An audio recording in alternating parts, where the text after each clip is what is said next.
Hi everyone and welcome back to George's Books 83. So today we are looking at the book that put me into a reading slump and the one that pulled me back out again.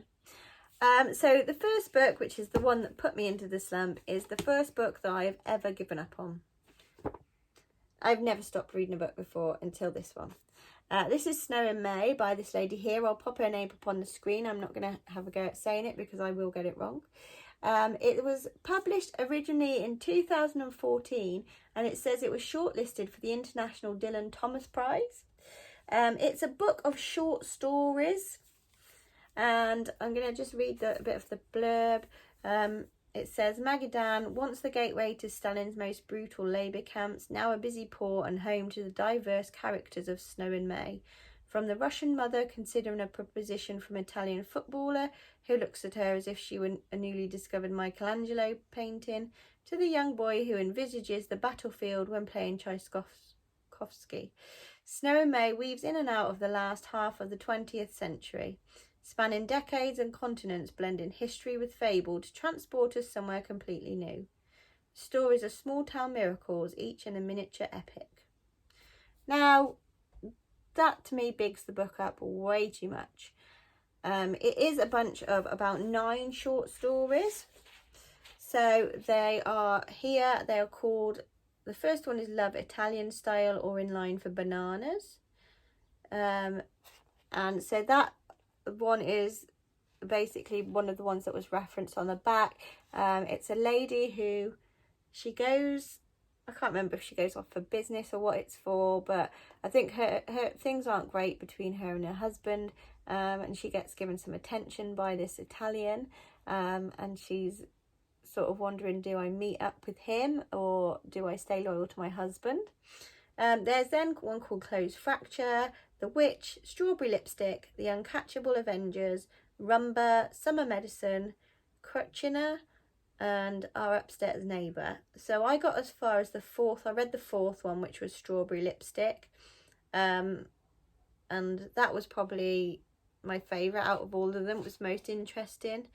I kind of felt like with a couple of them that I read that it kind of felt pointless. There didn't seem any point to the story about what was going on, and it seemed really random, and then it didn't have much of an ending either.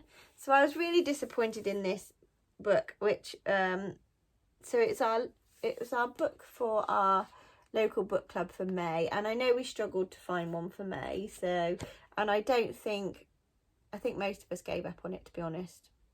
You think it's going to get better and it doesn't, and I feel really bad saying this about a book, but it just really was not interesting or exciting at all for me. I may pass it on to see what other people think, but I've got a feeling that most will probably say the same as me. So this little beauty here did put me into a bit of a reading slump. This is one of the pictures for the cover. I did see that the same book has got a cover with a Russian doll on it, which was actually a really nice cover, but it wouldn't change the stories in it, would it? So that was the one that put me into a reading slump and I gave up on. That was it, I'm afraid. I just couldn't carry on. It was just too much. It was just too boring. I just couldn't do it. Then we have the book that pulled me out of my reading slump, which is The Couple Next Door by Shari Lapina. This one, it was apparently a #1 bestseller. I haven't looked actually when it was first published, this one. Oh, so 2016. So not, you know, a great deal. Well, I suppose we are in 2022. But anyway, yeah, really good book. Really interesting. Lots of twists along the way, which I like. And the fact that it was like it says on it the most talked about thriller of the year, and I thought, yeah, this is going to be more up my street. This one, I actually think I found this at a car boot as well, so I was really glad I chose this one to read as my next one. So I'm going to read a bit of the blurb off the back. It says, you never know what's happening on the other side of the wall. Your neighbour told you that she didn't want your 6-month-old daughter at the dinner party. Nothing personal, she just couldn't stand her crying. Your husband said it would be fine. After all, you only live next door. You'll have the baby monitor and you'll take it in turns to go back every half hour. Your daughter was sleeping when you checked on her last, but now as you race up the stairs in your deathly quiet house, your worst fears are realised. She's gone. You've never had to call the police before, but now they're in your home and who knows what they'll find there. So it already gets you sort of guessing and thinking from that.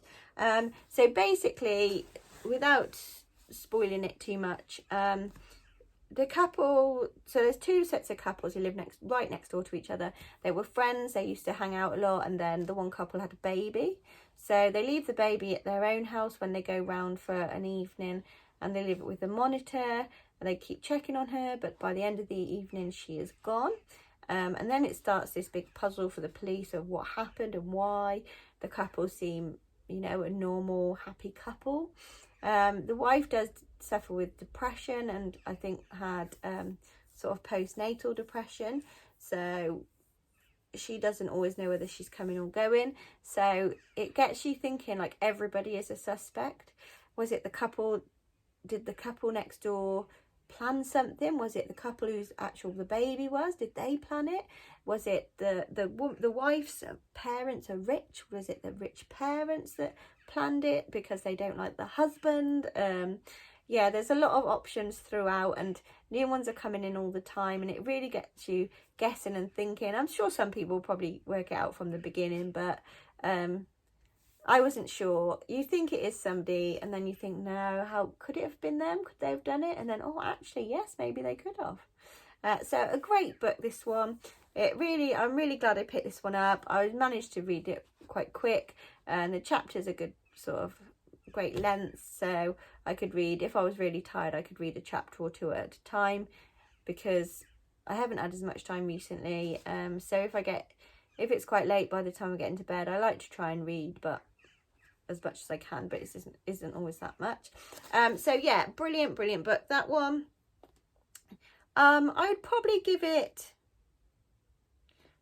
4 stars out of 5. Some people might think that some of it is a little bit far-fetched. Maybe it gets a bit too much with the whole who did it situation and what's happening, but I enjoyed it, and it was definitely better than this one. So those are my 2 books that I'm talking about today. Thank you for sticking with me. Apologies, I've been a bit quiet on here recently. I'm halfway through another book, so I will be back with the review of that very soon. I haven't been book shopping, unfortunately, and I've got loads left. I need to sit down and carry on with my book journal because I haven't had time for that either. So it's been a busy few weeks. Thanks for watching, guys. Thank you for subscribing if you have, and please, if you haven't, click on that subscribe button for me. Let me know what books you've been reading. Have you read either of these, and what did you think? I'd be really interested to see opinions on this one. Yeah, don't forget to come back next time. Bye.